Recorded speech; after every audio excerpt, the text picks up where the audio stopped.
your dreams, goals and desire, aspirations, it's good that you spend little more time on it and see, will this really mean something to you even after 25 years, 50 years? If you're in your deathbed, will it still mean something to you? You must look at it. Whatever you're aspiring for, whatever you're dreaming of, whatever goals you have set, will it really mean something? Because most of these goals are traps. They're just traps. You get in, it's only one-way street, you can't turn back. I want you to look at this, because many of them are older than you. You ask them what they dreamed of at 18, they're fortunate it didn't come true.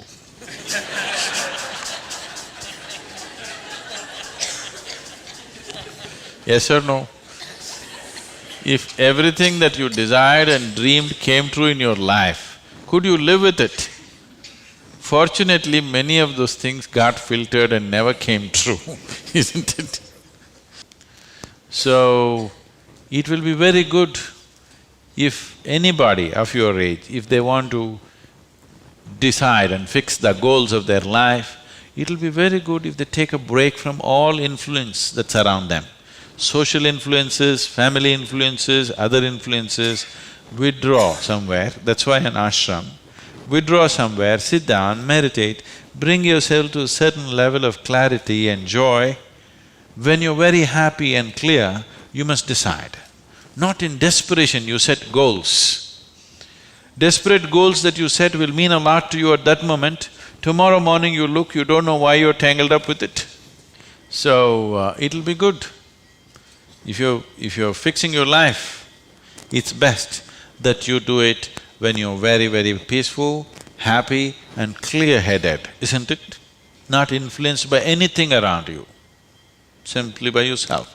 Sit and decide what is it that you really want to become in your life. What is it that will be of enduring value for you, not for somebody else, for you.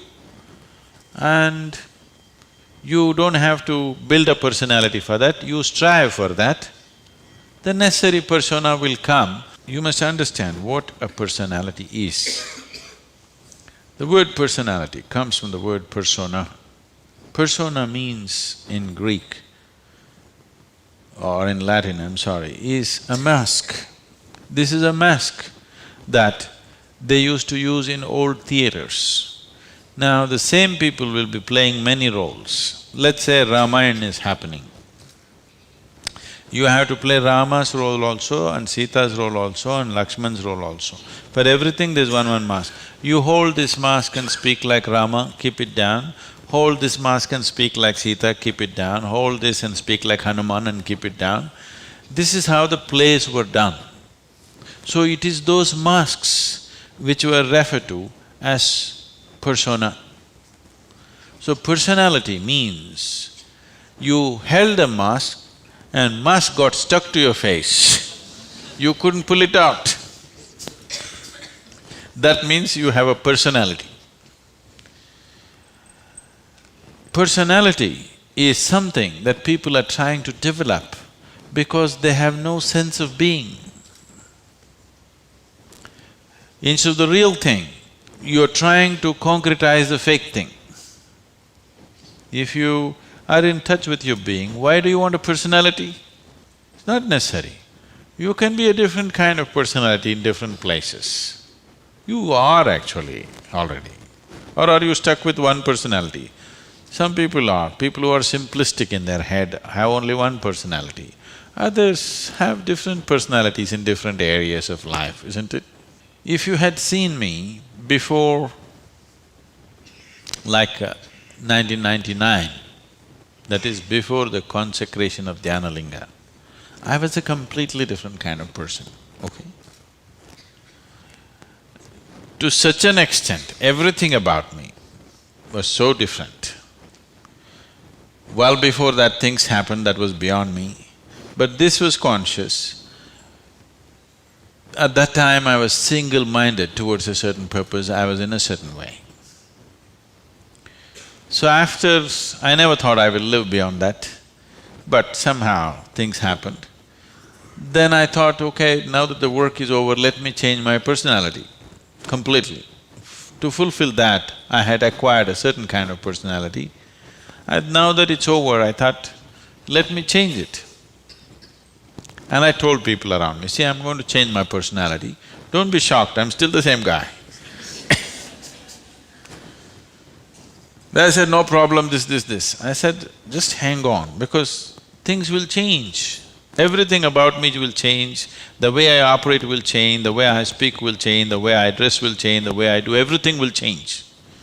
They said, no problem, we know you, we love you with this. I said, that's okay, hang on tight, because when things change, people fall off. Lot of people fell off because they couldn't believe. Where is that person that they knew?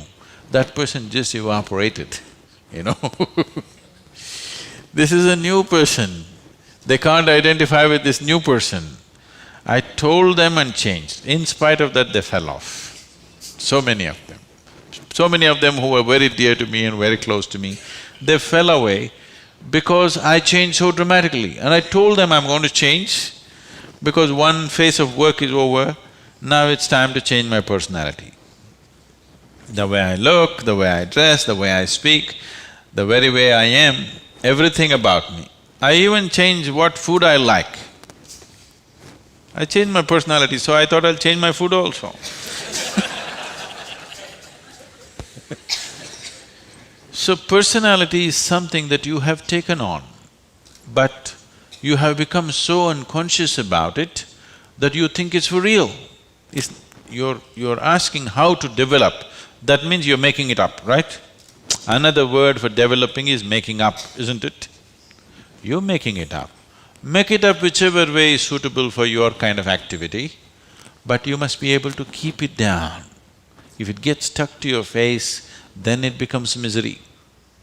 Then all suffering will come to you. You can take on any kind of personality, but when you want to keep it down, you must be able to keep it down. There was a sage. He was so wise. People went to him and crowds gathered. Then the king went to him and the king saw such a wise man should be in his court. So he told the sage, you must come and become my chief minister, because a wise man like you shouldn't go away sitting under a tree. You must be useful for the people. The sage said, see, that's fine, but I have a condition. You must give me a room in your palace where I will spend every day 1 hour. You should never peep into that room, you should never ask me what it's about, you should never break into it, nothing. This room should be left unexplored by yourself, your servants, your secret agents and everybody. King thought, that's not a problem. What's the problem with me?